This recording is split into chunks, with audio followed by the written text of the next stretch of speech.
ಆಚಿ ಮಸಾಲ. ಎಂತ ಅಡಿಗೆಯ ರುಚಿಯಾಗೋ ರಹಸ್ಯವು 20 ರೂಪಾಯಿ. ಮಾನ್ಯ ಸಭಾಪತಿಯವರೇ, ಸಂತಾಪ ಸೂಚನೆಯನ್ನ ನೀವು ಮಂಡಿಸಿದಿರಿ, ಅದಕ್ಕೆ ಅನುಮೋದನೆ ನಾನು ನೀಡುತ್ತಾ ಇದ್ದೇನೆ.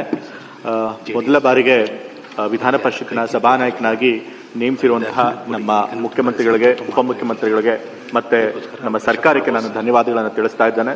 ಮೊದಲನೇ ಬಾರಿ ಮಂತ್ರಿ ಹಾಗೂ ವಿಧಾನ ಪರಿಷತ್ತಿನ ಸಭಾನಾಯಕ ಆಗಿರೋದ್ರಿಂದ ಹೆಚ್ಚು ಅನುಭವ ಇಲ್ಲದೆ ಇರೋದ್ರಿಂದ ತಪ್ಪುಗಳಾದರೂ ಕೂಡ ನಮ್ಮ ಆಡಳಿತ ಪಕ್ಷದ ಮತ್ತೆ ವಿರೋಧ ಪಕ್ಷದ ಎಲ್ಲ ಸದಸ್ಯರುಗಳು, ವಿರೋಧ ಪಕ್ಷದ ನಾಯಕರುಗಳು ತಮ್ಮ ಸಹಕಾರನ ಕೊಡಬೇಕು ಅಂತ ಹೇಳಿ ನಿಮ್ಮಲ್ಲಿ ಪ್ರಾರ್ಥನೆ ಮಾಡ್ತಾ ಈ ಒಂದು ಸಂತಾಪ ಸೂಚನೆಯನ್ನ ನಾನು ಮಂಡಿಸ್ತಾ ಇದ್ದೇನೆ.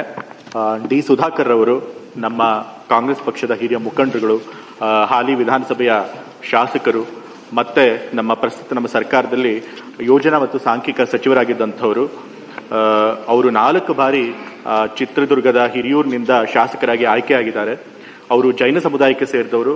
ಜೈನ ಸಮುದಾಯದ ಸಂಖ್ಯೆ ಹಿರಿಯೂರಿನಲ್ಲಿ ಬಹಳ ಕಮ್ಮಿ. ಜನಸಂಖ್ಯೆ ಅವ್ರ ಸಮುದಾಯದವರು ಕಮ್ಮಿ ಇದ್ರೂ ಕೂಡ ವಿಧಾನಸಭಾ ಕ್ಷೇತ್ರದ ಜನರು ಅವರನ್ನ 4 ಬಾರಿ ಶಾಸಕನಾಗಿ ಆಯ್ಕೆ ಮಾಡಿದ್ದಾರೆ. ಹಾಗಾಗಿ ಅವರು ಸಮುದಾಯದ ಸಂಖ್ಯೆ ಕಮ್ಮಿ ಇದ್ರೂ ಕೂಡ ಆ ವಿಧಾನಸಭಾ ಕ್ಷೇತ್ರದಲ್ಲಿ ಎಲ್ಲ ಸಮುದಾಯದವರ ಒಂದು ಪ್ರೀತಿ ಮಿತ್ರ ವಿಶ್ವಾಸನ ಗಳಿಸ್ಕೊಂಡಿರುವಂತಹ ಇದರೊಳಗೆ ಗೊತ್ತಾಗುತ್ತೆ. ಮತ್ತೆ ಅವರು ಸಹಕಾರ ಕ್ಷೇತ್ರದಲ್ಲಿ ಬಹಳ ಕ್ರಿಯಾಶೀಲರಾಗಿದ್ದರು. ಬಹಳಷ್ಟು ರೈತರಿಗೆ ಬಡ್ಡಿ ರಹಿತವಾದಂಥ ಸಾಲ ಕೊಟ್ಟು ಅವರ ಬದುಕನ್ನು ಹಸನಾಗಿಸಿದ್ರು. ಮತ್ತೆ ಆ ಭಾಗದ ಚಿತ್ರದುರ್ಗ ಜಿಲ್ಲೆಯ ಭಾಗದ ವಿ ಸಾಗರ ಮತ್ತು ಗಾಯತ್ರಿ ಜಲಾಶಯದಿಂದ ಸುಮಾರು 112 ಹಳ್ಳಿಗಳಿಗೆ ಕುಡಿಯೋ ನೀರಿನ ಕಾಮಗಾರಿನ ಮಾಡಿಸಿ ಅಲ್ಲಿನ ಜನರಿಗೆ ಜೀವನಕ್ಕೆ ಬೆಳಕು ತಂದುಕೊಟ್ಟಿದ್ರು. ಮತ್ತೆ ಬಂತ್ರಾ ಮೇಲ್ದಂಡೆ ಯೋಜನೆ ಕೂಡ ಅವರ ಮಹತ್ವಾಕಾಂಕ್ಷೆ ಯೋಜನೆ ಆಗಿತ್ತು. ಆ ಯೋಜನೆಯನ್ನ ಜಾರಿಗೆ ತರಬೇಕು ಅಂತ ಹೇಳಿ ಬಹಳಷ್ಟು ಶ್ರಮಿಸಿದ್ರು. ಮತ್ತೆ ಸಹಕಾರ ಕ್ಷೇತ್ರದಲ್ಲೂ ಬಹಳಷ್ಟು ಸಾಧನೆಗಳನ್ನು ಮಾಡಿದ್ರಿಂದ 2024ರಲ್ಲಿ ಅವರಿಗೆ ಸಹಕಾರ ರತ್ನ ಪ್ರಶಸ್ತಿ ಪಡೆದಿದ್ರು. ಆದರೆ ದುರದೃಷ್ಟವಶಾತ್ ಈ ಕೆಲವು 3 ತಿಂಗಳ ಹಿಂದೆ ಶ್ವಾಸಕೋಶದ ಸೋಂಕು ರೋಗದಿಂದ ಅವರು ನಿಧನರಾಗಿದ್ದರಿಂದ ನಮ್ಮ ಪಕ್ಷಕ್ಕೆ ಮತ್ತೆ ನಮ್ಮ ಸರ್ಕಾರಕ್ಕೆ ಬಹಳಷ್ಟು ನಷ್ಟ ಆಗಿದೆ. ಅವರ ಅಗಲಿಕೆ ಶಕ್ತಿಯನ್ನ ತಡ್ಕೊಳ್ಳಿ ಅಂತ ಹೇಳಿ ಅವರ ಕುಟುಂಬದವರಿಗೆ ನಾನು ಪ್ರಾರ್ಥನೆ ಮಾಡ್ತಾ ಇದ್ದೇನೆ. ಮತ್ತೋರ್ವ ನಮ್ಮ ಪಕ್ಷದ ಹಿರಿಯ ಮುಖಂಡರಂತಂದ್ರೆ ವೆಂಕಟರಮಣಪ್ಪ ಅವರು ಪಾವಗಡ ತಾಲೂಕಿನವರು.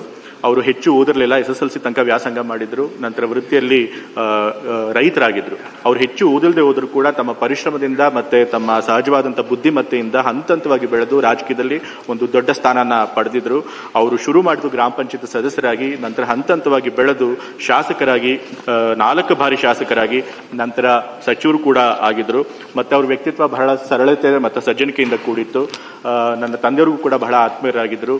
ನಮ್ಮ ತಂದೆಯವರ ಸಿದ್ದರಾಮಯ್ಯ ಎಲ್ಲ ನಿರ್ಣಾಯಕ ರಾಜಕೀಯ ಕಾಲಘಟ್ಟಗಳಲ್ಲಿ ಅವರು ಸಂಪೂರ್ಣವಾದಂತಹ ಬೆಂಬಲ ವೆಂಕಟರಮಣಪ್ಪ ಅವರು ಕೊಟ್ಟಿದ್ರು. ನಾನು ಕೂಡ 2016ರಲ್ಲಿ ರಾಜಕೀಯ ಅನಿರೀಕ್ಷಿತವಾಗಿ ಪ್ರವೇಶ ಮಾಡಿದಾಗ ವೆಂಕಟರಮಣಪ್ಪ ಅವರು ಯಾವಾಗಲೂ ಸಿಕ್ಕಿದಾಗ ಕೂಡ ನನಗೆ ಪ್ರೋತ್ಸಾಹ ಕೊಡ್ತಾ ಇದ್ರು. ಜನರಿಗೆ ಒಳ್ಳೆ ಕೆಲಸ ಮಾಡ್ಬೇಕಪ್ಪ ಅಂತ ಹೇಳಿ ನನಗೆ ಬೆಂತಡ್ತಾ ಇದ್ರು. ಸೊ ಹಾಗಾಗಿ ಅವರ ಒಂದು ಆಶೀರ್ವಾದನ ಯಾವತ್ತೂ ಕೂಡ ನಾನು ಮರೆಯೋದಕ್ಕಾಗೋದಿಲ್ಲ. ಮತ್ತೆ ಪಾವಗಡ ಒಣ ಪ್ರದೇಶ, ಅಲ್ಲಿ ನೀರಿನ ಸಮಸ್ಯೆ ಬಹಳ ಇದೆ. ಅಂಥ ಪ್ರದೇಶದಲ್ಲಿ ಅವರು ನಾಗಲಮಡಕೆ ಮತ್ತು ಉತ್ತರ ಪಿನಾಕಿನ ನದಿಗೆ ಚೆಕ್ ಡ್ಯಾಮ್ ಕಟ್ಟಿಸಿ ಅಲ್ಲಿ ರೈತರಿಗೆ ನೀರನ್ನು ತಂದು ಭಗೀರಥ ಅಂತ ಹೇಳಿ ಹೆಸರು ಪಡ್ಕೊಂಡಿದ್ರು. ತುಮಕೂರು ರಾಯದುರ್ಗ ರೈಲು ಯೋಜನೆ ಕೂಡ ಜಾರಿಗೆ ತರಿಸೋದಕ್ಕೆ ಅವ್ರದ್ದು ಪ್ರಮುಖ ಪಾತ್ರ ಇತ್ತು. ಮತ್ತೆ ಪಾವಗಡದಲ್ಲಿ ಎಲ್ಲರಿಗೂ ಗೊತ್ತಿರೋ ಹಾಗೆ one of the world's largest solar park ಇದೆ. ಆ ಸೋಲಾರ್ ಪಾರ್ಕ್ ಅನ್ನ ನಿರ್ಮಾಣ ಮಾಡೋದಕ್ಕೂ ಕೂಡ ಅವರ ಒಂದು ಕೊಡುಗೆ ಇತ್ತು. ಸೊ ಸರಳತೆ ಹೆಸರಾಗಿದ್ದಂಥ ವೆಂಕಟರಮಣಪ್ಪ ಅವರು ಇವತ್ತು ನಮ್ಮನ್ನ ಅಗಲಿದ್ದಾರೆ. ಅವರ ಒಂದು ನಿಧನದಿಂದಾಗಿ ಮತ್ತೆ ನಮ್ಮ ಪಕ್ಷಕ್ಕೆ ಮತ್ತೆ ನಮ್ಮ ಸರ್ಕಾರಕ್ಕೆ ದೊಡ್ಡ ನಷ್ಟ ಆಗಿದೆ. ಹಾಗಾಗಿ ಅವರ ಆತ್ಮಕ್ಕೆ ನಾನು ಶಾಂತಿನ ಕೋರ್ತಾ ಇದ್ದೇನೆ.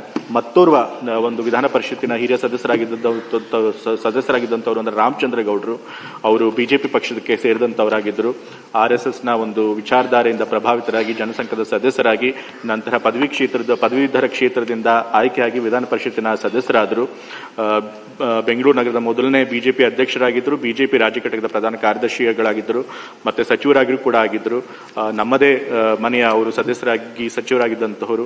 ಅವ್ರಿಗೂ ಕೂಡ ಅವರ ಆತ್ಮಕ್ಕೂ ಕೂಡ ನಾನು ಶಾಂತಿಯನ್ನು ಕೋರ್ತಾ ಇದ್ದಾನೆ. ಮತ್ತೋರ್ವ ಹಿರಿಯ ಮುಖಂಡರಾದಂತಂದ್ರೆ ಸಿ ವೀರಣ್ಣ ಅವರು ವಿಧಾನಸಭೆಯ ಮಾಜಿ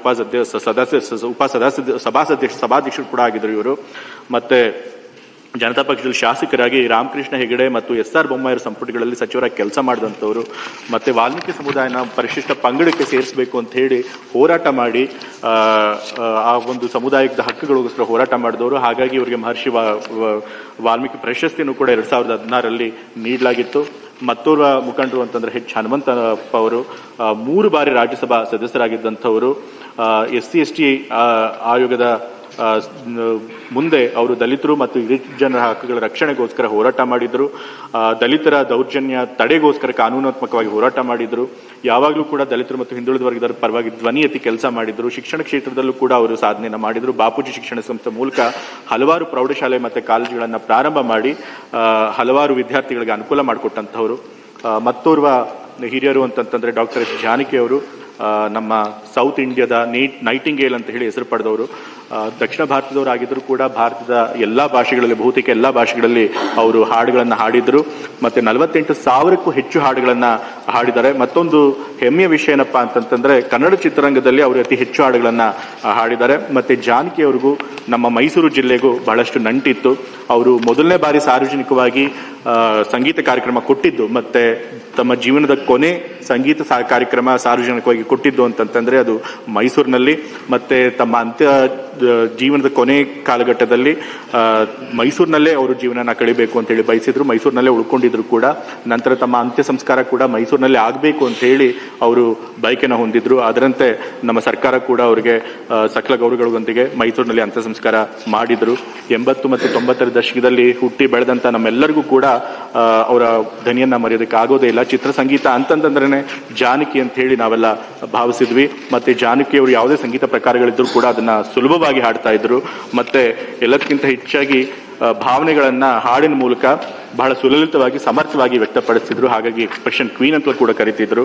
ಸೊ ಜಾನಕಿ ಅಂತ ಒಬ್ಬ ಖ್ಯಾತ ಹಿನ್ನೆಲೆ ಗಾಯಕಿಯನ್ನ ಕಳ್ಕೊಂಡು ಇವತ್ತು ಚಿತ್ರರಂಗ ಮತ್ತೆ ಕಲಾಕ್ಷೇತ್ರ ಬಡವಾಗಿದೆ ಅಂತ ಹೇಳೋದಕ್ಕೆ ಇಷ್ಟಪಡ್ತಾನೆ. ಮತ್ತೋರ್ವ ಶ್ರೇಷ್ಠ ಮಹಿಳೆ ಅಂದ್ರೆ ಚೆನ್ನಮ್ಮ ಅವರು. ಈಗಾಗಲೇ ಎಲ್ರಿಗೂ ಗೊತ್ತಿರೋ ಹಾಗೆ ಅವರು ನಮ್ಮ ರಾಜ್ಯದ ಮಾಜಿ ಮುಖ್ಯಮಂತ್ರಿ ಮತ್ತು ದೇಶದ ಮಾಜಿ ಪ್ರಧಾನಮಂತ್ರಿಗಳಾದಂತಹ ಎಚ್ ಡಿ ದೇವೇಗೌಡರ ಧರ್ಮಪತ್ನಿಯಾಗಿದ್ದರು. ಅವ್ರ ಮನೆಗೆ ಹೋಗ್ತಿದ್ದಂತಹ ಎಲ್ಲಾ ಸಾರ್ವಜನಿಕರು, ಪಕ್ಷದ ಕಾರ್ಯಕರ್ತರು, ರಾಜಕೀಯ ನಾಯಕರುಗಳು ಎಲ್ಲರೂ ಕೂಡ ಅವರ ಅತಿಥಿ ಸತ್ಕಾರನ, ಅವ್ರು ಮಾಡ್ತಿದ್ದಂಥ ಉಪಚಾರನ ಬಹಳ ಹೊಗಳಿಕೆಯಿಂದ ಮಾತುಗಳಿಂದ ಆಡ್ತಾ ಇದ್ರು. ಮತ್ತೆ ಅವ್ರ ಪತಿಯವರು ಪ್ರಧಾನಮಂತ್ರಿಗಳಾದ್ರೂ ಕೂಡ ತಮ್ಮ ಸರಳ ಜೀವನ ಶೈಲಿನ ಬಿಡದೆ ತಾವು ಮೊದಲು ಹೇಗಿದ್ರು ಹಾಗೆ ನಡ್ಕೊಳ್ತಾ ಇದ್ರು. ಹಾಗಾಗಿ ಹಲವಾರು ರಾಜಕಾರಣಿಗಳ ಕುಟುಂಬಗಳಿಗೆ ಅವರು ಮಾದರಿಯಾಗಿ ಬದುಕಿದ್ದಾರೆ. ಅಂತವರು ಕೂಡ ನಮ್ಮನ್ನಾಗಲಿದ್ದಾರೆ. ಅವರ ಆತ್ಮಕ್ಕೆ ನಾನು ಶಾಂತಿ ಕೋರ್ತಾ ಇದ್ದೇನೆ. ಮತ್ತೆ ಡಾಕ್ಟರ್ SR ರಾಮಸ್ವಾಮಿ ಪತ್ರಕರ್ತರು ಹಾಗೂ ಪರಿಸರವಾದಿಗಳು. ಇವರು ಸುಧಾವಾರ ಪತ್ರಿಕೆಯ ಮುಖ್ಯ ಉಪಸಂಪಾದಕರಾಗಿ ಮತ್ತು ಉತ್ಥಾನ ಮಾಸಿಕ ಗೌರವದ ಪ್ರಧಾನ ಸಂಪಾದಕರಾಗಿದ್ದರು. ಕನ್ನಡ ಮತ್ತು ಇಂಗ್ಲಿಷ್ನಲ್ಲಿ 55 ಪುಸ್ತಕಗಳು ಹಾಗೂ 1000ಕ್ಕೂ ಹೆಚ್ಚು ಲೇಖನಗಳನ್ನ ಬರೆದಿದ್ದಾರೆ. ಕೆನರಾ ಬ್ಯಾಂಕ್ ಪ್ರಶಸ್ತಿ, ಕರ್ನಾಟಕ ಸಾಹಿತ್ಯ ಅಕಾಡೆಮಿ ಪ್ರಶಸ್ತಿ, ಆರ್ಯಭಟ ಪ್ರಶಸ್ತಿ, ರಾಜ್ಯೋತ್ಸವ ಪ್ರಶಸ್ತಿ, ನಾಡೋಜಿ ಪ್ರಶಸ್ತಿ, ಹಲವಾರು ಪ್ರಶಸ್ತಿಗಳು ಹೀಗೆ ಅವರು ಭಾಜನರಾಗಿದ್ದಾರೆ. ಮತ್ತೋರ್ವ ನಮ್ಮ ಭಾರತದ ಖ್ಯಾತ ಹಿನ್ನೆಲೆ ಗಾಯಕಿ ಅಂತಂದ್ರೆ ಆಶಾ ಭೋನ್ಸ್ಲೆ ಅವರು. ಅವರು ಕೂಡ ಎಸ್ ಜಾನಕಿ ಅವರಂತೆ ಎಲ್ಲಾ ಸಂಗೀತ ಪ್ರಕಾರಗಳನ್ನ ಬಹಳ ಸುಲಭವಾಗಿ ಸುಲಲಿತವಾಗಿ ಹಾಡ್ತಾ ಇದ್ರು. ಮತ್ತೆ ಭಾರತದ ಎಲ್ಲ ಭಾಷೆಗಳಲ್ಲೂ ಕೂಡ ಅವರು ಕೂಡ ಹಾಡುಗಳನ್ನ ಹಾಡಿದ್ದಾರೆ. ಪದ್ಮವಿಭೂಷಣ ಪ್ರಶಸ್ತಿಯನ್ನು ಪಡೆದಿದ್ದಾರೆ. 7 ಬಾರಿ ಫಿಲ್ಮ್ ಫೇರ್ ಪ್ರಶಸ್ತಿಯನ್ನು ಪಡೆದಿದ್ದಾರೆ. ದಾದಾ ಸಾಹೇಬ್ ಫಾಲ್ಕೆ ಪ್ರಶಸ್ತಿಗೂ ಕೂಡ ಅವರು ಪಾತ್ರರಾಗಿದ್ದರು. ಅವರ ಒಂದು ನಿಧನದಿಂದಾಗಿ ಕಲಾಕ್ಷೇತ್ರಕ್ಕೆ ದೊಡ್ಡ ನಷ್ಟ ಆಗಿದೆ ಅಂತ ನಾನು ಹೇಳ್ತಾ ಇದ್ದೇನೆ. ಮತ್ತೆ ರಾಮಚಂದ್ರ ಬೈಕಂಪಾಡಿ ಇವರು ಸಾಹಿತಿಗಳು, ಕಲಾವಿದರು ಮತ್ತು ಮೀನುಗಾರರ ಮುಖಂಡರು. ಇವರು ರಂಗಭೂಮಿ ಹಾಗೂ ಸಿನಿಮಾ ಕಲಾವಿದರು ಕೂಡ ಆಗಿದ್ರು. ಮೀನುಗಾರರ ಮುಖಂಡರುಗಳು ಕೂಡ ಆಗಿದ್ರು. ರಾಜಕಾರಣಿಗಳು ಕೂಡ ಆಗಿದ್ರು. ಕರ್ನಾಟಕ ಮೀನುಗಾರಿಕಾ ಅಭಿವೃದ್ಧಿ ನಿಗಮದ ಅಧ್ಯಕ್ಷರಾಗಿ, ಕರ್ನಾಟಕ ತುಳು ಸಾಹಿತ್ಯ ಅಕಾಡೆಮಿಯಲ್ಲಿ ಸದಸ್ಯರಾಗಿ ಸೇವೆ ಸಲ್ಲಿಸಿದ್ದಾರೆ. ತುಳು ಸಾಹಿತ್ಯ ಅಕಾಡೆಮಿ ಮತ್ತು ರಾಜ್ಯೋತ್ಸವ ಪ್ರಶಸ್ತಿಗಳಿಗೆ ಇವರು ಭಾಜನರಾಗಿದ್ದಾರೆ. ಡಾಕ್ಟರ್ ಗಿರೀಶ್ ಭಾರದ್ವಾಜ್ ತೂಗು ಸೇತುವೆಗಳ ಸರದಾರ ಅಂತ ಹೇಳಿ ಹೆಸರು ಪಡೆದವರು. ನಮ್ಮ ಮಲೆನಾಡು ಮತ್ತು ಕರಾವಳಿ ಭಾಗದಲ್ಲಿ ಹಳ್ಳಿಗಳಿಗೆ ಸಂಪರ್ಕಗಳು ಇರುವುದಿಲ್ಲ. ಯಾಕೆಂತಂದ್ರೆ ಬಹಳಷ್ಟು ಕಾಡಿನ ದಾರಿ ಇರುತ್ತೆ, ಮತ್ತೆ ಹೊಳೆ ತೊರೆಗಳಿರುತ್ತೆ. ಸೊ ಹಾಗಾಗಿ ಹಳ್ಳಿಗಳಿಗೆ ಸಂಪರ್ಕ ಕಲ್ಪಿಸಬೇಕು ಅಂತ ಹೇಳಿ ಇವರು ತೂಗು ಸೇತುವೆಗಳನ್ನ ನಿರ್ಮಾಣ ಮಾಡ್ತಿದ್ರು. ಸುಮಾರು 145ಕ್ಕೂ ಹೆಚ್ಚು ತೂಗು ಸೇತುವೆಗಳನ್ನ ವಿನ್ಯಾಸ ಮಾಡಿದ್ದಾರೆ. ಸೊ ಹಾಗಾಗಿ ತೂಗು ಸೇತುವೆಗಳ ಸರದಾರ ಅಂತ ಹೆಸರು ಪಡೆದಿದ್ರು. ಕೇಂದ್ರ ಸರ್ಕಾರದಿಂದ ಪದ್ಮಶ್ರೀ ಮತ್ತೆ ರಾಜ್ಯ ಸರ್ಕಾರದಿಂದ ರಾಜ್ಯೋತ್ಸವ ಪ್ರಶಸ್ತಿ ಮತ್ತೆ ವಿಶ್ವೇಶ್ವರ ತಾಂತ್ರಿಕ ವಿಶ್ವವಿದ್ಯಾಲಯದ ಗೌರವ ಡಾಕ್ಟರ್ ಕೂಡ ಪಡೆದಿದ್ರು. ಇವರ ಆತ್ಮಕ್ಕೂ ನಾನು ಶಾಂತಿ ಸಿಗಲಿ ಅಂತ ಹೇಳಿ ಪ್ರಾರ್ಥನೆ ಮಾಡ್ತಾ ಇದ್ದಾನೆ. ಕರ್ನಾಟಕದ ಮತ್ತೊಬ್ಬರುವ ಹಿರಿಯ ಲೇಖಕಿ ಅಂತಂದ್ರೆ CN ಮುಕ್ತಾರ್ ಅವರು. ಇವರು ಶಿಕ್ಷಕಿಯರೂ ಆಗಿದ್ದರು ಮತ್ತೆ ಸಾಹಿತಿಗಳು ಕೂಡ ಆಗಿದ್ದರು. 75ಕ್ಕೂ ಅಧಿಕ ಕಾದಂಬರಿಗಳು ಹಾಗೂ 15ಕ್ಕೂ ಅಧಿಕ ಕಥಾ ಸಂಕಲನಗಳನ್ನ ಇವರು ಬರೆದಿದ್ದಾರೆ, ಪ್ರಕಟ ಮಾಡಿಸಿದ್ದಾರೆ. ಮತ್ತೆ ಆರ್ಯಭಟ ಪ್ರಶಸ್ತಿ, ಅತ್ತಿಮಬ್ಬೆ ಪ್ರಶಸ್ತಿ, ತ್ರಿವೇಣಿ ಪ್ರಶಸ್ತಿ ಹಾಗೂ ರಾಜ್ಯೋತ್ಸವ ಪ್ರಶಸ್ತಿಗೆ ಇವರು ಭಾಜನರಾಗಿದ್ದಾರೆ. ಇವರ ಒಂದು ನಿಧನದಿಂದಾಗಿ ಸಾಹಿತ್ಯ ಕ್ಷೇತ್ರಕ್ಕೆ ದೊಡ್ಡ ನಷ್ಟ ಆಗಿದೆ. ಅವರ ಆತ್ಮಕ್ಕೂ ಶಾಂತಿ ಸಿಗಲಿ ಅಂತ ಹೇಳಿ ನಾನು ಪ್ರಾರ್ಥನೆ ಮಾಡ್ತಾ ಇದ್ದೇನೆ. ಮತ್ತೋರ್ವ ಹಿರಿಯರು ಅಂತಂದ್ರೆ ಪ್ರೊಫೆಸರ್ EV ನರಸಿಂಹಮೂರ್ತಿ. ಇವರು ಪುರಾತತ್ವ ಶಾಸ್ತ್ರಜ್ಞರು ಹಾಗೂ ನಾಣ್ಯಶಾಸ್ತ್ರಜ್ಞರಾಗಿದ್ದರು. ಇವರು ಕರ್ನಾಟಕ ಹಾಗೂ ಭಾರತದ ಇತಿಹಾಸ, ನಾಣ್ಯಶಾಸ್ತ್ರ ಕುರಿತು ಹಲವು ಗ್ರಂಥಗಳನ್ನು ರಚನೆ ಮಾಡಿದ್ದಾರೆ. ನಾಣ್ಯಶಾಸ್ತ್ರ, ಸೊಸೈಟಿ ಆಫ್ ಇಂಡಿಯಾದ ಬೆಳ್ಳಿ ಪದಕ, ರಾಷ್ಟ್ರಕವಿ ಗೋವಿಂದ ಪೈ ಪ್ರಶಸ್ತಿ, ಪುರಾತತ್ವ ರತ್ನ ಪ್ರಶಸ್ತಿ ಹಾಗೂ ರಾಜ್ಯೋತ್ಸವ ಪ್ರಶಸ್ತಿಯನ್ನ ಇವರು ಪಡೆದಿದ್ದಾರೆ. ಇವರ ಒಂದು ನಿಧನದಿಂದಾಗಿ ರಾಷ್ಟ್ರಕ್ಕೆ ಒಬ್ಬ ನಾಣ್ಯ ತಜ್ಞರನ್ನ ನಾವು ಕಳ್ಕೊಂಡಂಗಾಗಿದೆ. ಹಾಗಾಗಿ ಇವರ ಆತ್ಮಕ್ಕೂ ಕೂಡ ಶಾಂತಿ ಸಿಗಲಿ ಅಂತ ಹೇಳಿ ನಾನು ಇಲ್ಲಿ ಪ್ರಾರ್ಥನೆ ಮಾಡ್ತಾ ಇದ್ದೇನೆ.